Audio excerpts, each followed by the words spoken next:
Hello and welcome to Workers' Comp Unwrapped, the podcast that simplifies workers' compensation for physicians.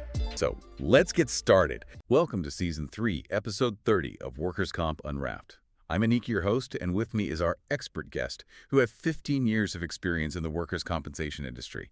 Today, we are talking about the year-end documentation check before Jan 1. Thanks for having me. And yeah, we're diving into a subject that a lot of people frankly dread, but you absolutely cannot ignore it. We're talking about the year-end documentation cliff. Right. And it's a bit of a controversial reality because, in workers' comp, the calendar doesn't magically reset the risk profile. That's the core of it, isn't it? There's this universal feeling to slow down around the holidays. You think the rest of the world is paused, so the industry deadlines must be too. But they aren't. And that complacency, it's incredibly expensive. Anything left open, any report, any bill, any authorization request just left hanging in December, it just dramatically increases your risk. Of what, exactly? Of crippling delays, lost revenue, or just serious compliance headaches come the new year. We see it every single January. And we should probably note for you, the listener, while specific requirements do vary by state and by payer, the year-end risks we're talking about today are pretty much common across the board. Exactly. This is universal. And here's the payoff.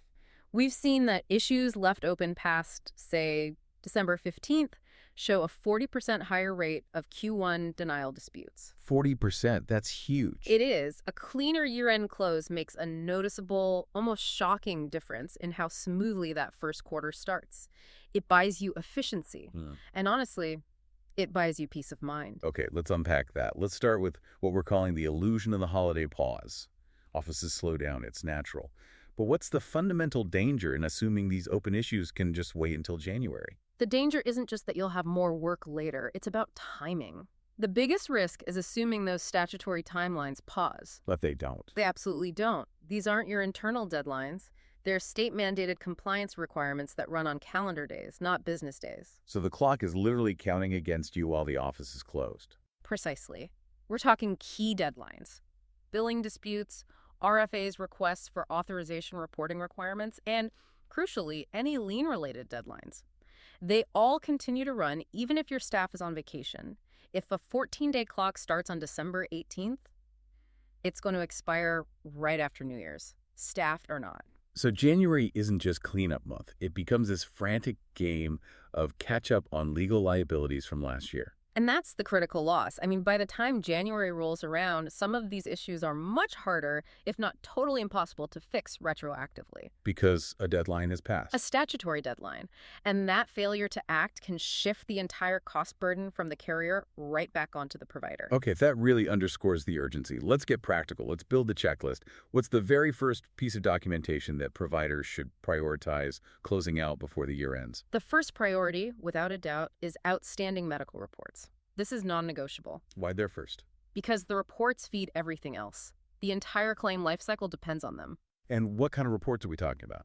Well, initial evaluations, obviously, but also progress reports, your PR3s or PR4s, and really any report that's complete in the system but just isn't finalized. If it's not signed and transmitted, the loop isn't closed. It's an open liability. And what's the immediate ripple effect? Why does that incomplete report matter so much right now? It hits your revenue cycle immediately. It's the number one thing that slows down billing. It stalls out your RFAs. Because the reviewer has nothing to go on. Exactly. The UR doctor can't make a defensible decision without the full clinical context. If that documentation is missing, you lose credibility, the timeline restarts, and treatment stalls. That brings us to what you call the hidden threats. You mentioned something ominous earlier, the 2026 problems. What are these documentation gaps that don't seem urgent right now? Right. I call them that to, illustrate the delayed fuse on this risk. These are the little things that won't bite you today or even next year. But they absolutely will come under scrutiny 2 or 3 years from now during an audit or in litigation. Okay, give us some examples. What kind of gaps have that long of a shelf life?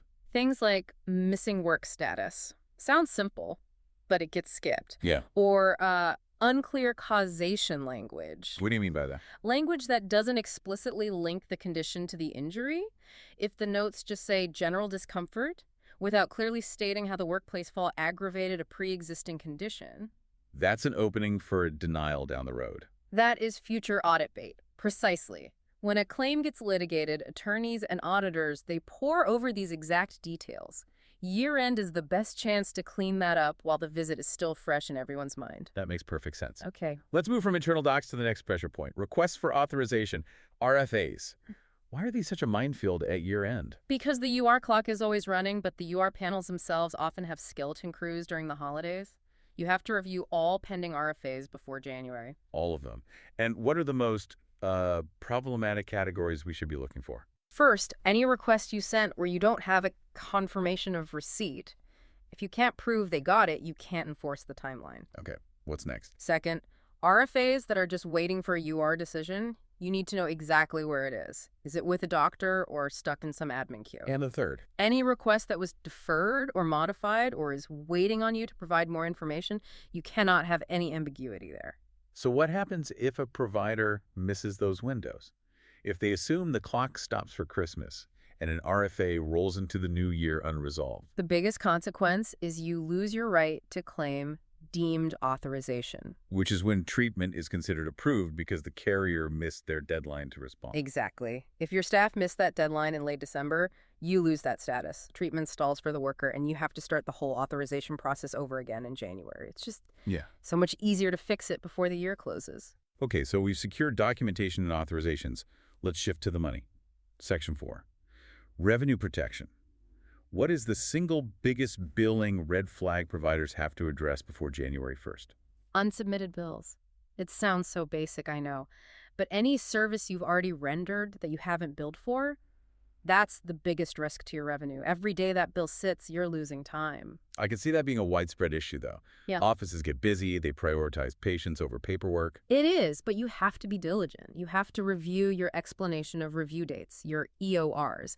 That EOR is the formal notice from the payer, and it's what triggers your window to dispute a denial. So you need to know those dates. You need to know them, especially for older dates of service. The older the service, the faster that timeline is collapsing, and the closer you are to just forfeiting that money for good. This sounds like that controversial moment where revenue just quietly slips away, not with a fight, but just from an oversight. That is the hard reality. I have seen practices lose 6 figures over this exact issue, missed Lien deadlines or expired dispute windows. They don't just delay the money. They lose it forever. It's a permanent, irreversible loss of recovery. If that statutory timeline expires, you can't go back. The debt is, for all intents and purposes, gone. That finality is what makes December so dangerous. Wow, okay, that's a very clear warning. For the provider who's listening and now feeling completely overwhelmed by this list, let's give them a simple, manageable way to approach this. Yes, let's simplify. Because feeling overwhelmed is the enemy of action. Don't think about a massive list of patients. Think in 5 core categories. Okay, what are the 5? Reports, RFAs, billing, disputes, and Liens. Reports, RFAs, billing, disputes, and Liens. Got it. If you can get a handle on those 5 buckets, you've addressed 99% of your year-end risk. And what do you do with those categories? What are the action items? For each one, just ask 3 simple questions. 1, what's open? Meaning the work is done, but the file's not closed. 2, what's pending? Meaning it's out of your hands and waiting for someone else. Right, like a UR decision. Exactly. And 3, what has an immediate deadline attached? If you can answer those 3 questions for those 5 categories, you are 90% of the way there. So the goal of this whole exercise isn't to fix every single problem by December 31st. No, that's impossible. The goal is just to get high visibility, to know the full risk profile you're carrying into the new year. That's it, exactly. High visibility is protection. You have to know what exists and what deadlines are ticking before January 1st. If you know the risk, you can manage it. If you only discover it in mid-January, it's already too late. That brings a lot of clarity and control to what feels like a chaotic process. As we wrap up this deep dive, what is the single final takeaway you want everyone to walk away with? It's this. January is too late to discover December problems. That 2-week holiday slowdown is a mirage. It hides the statutory deadlines that are still advancing. Your staff might be resting, but the administrative clock is not. But with the methodical approach you laid out, those 5 categories, 3 questions, it doesn't have to be frantic. It doesn't. If the approach is methodical, you're fine. Just focus on closing loops and knowing your deadlines instead of just carrying problems forward. It's the key to protecting your revenue and your momentum. That has been incredibly valuable. Thank you for breaking down this documentation cliff for us, and to you, our listener. A clean year-end close isn't just about paperwork, it's about protecting timelines, protecting revenue, and keeping that momentum going. So as you wrap up the year, think about the claims you processed these last few months. Are you absolutely certain the causation language in those reports is strong enough to withstand an audit 2 years from now? We'll see you next time on Workers' Comp Unwrapped. Thanks for listening to Workers' Comp Unwrapped. If you found value in today's episode, subscribe and share with fellow doctors. Stay informed and keep making a difference in your patient's care.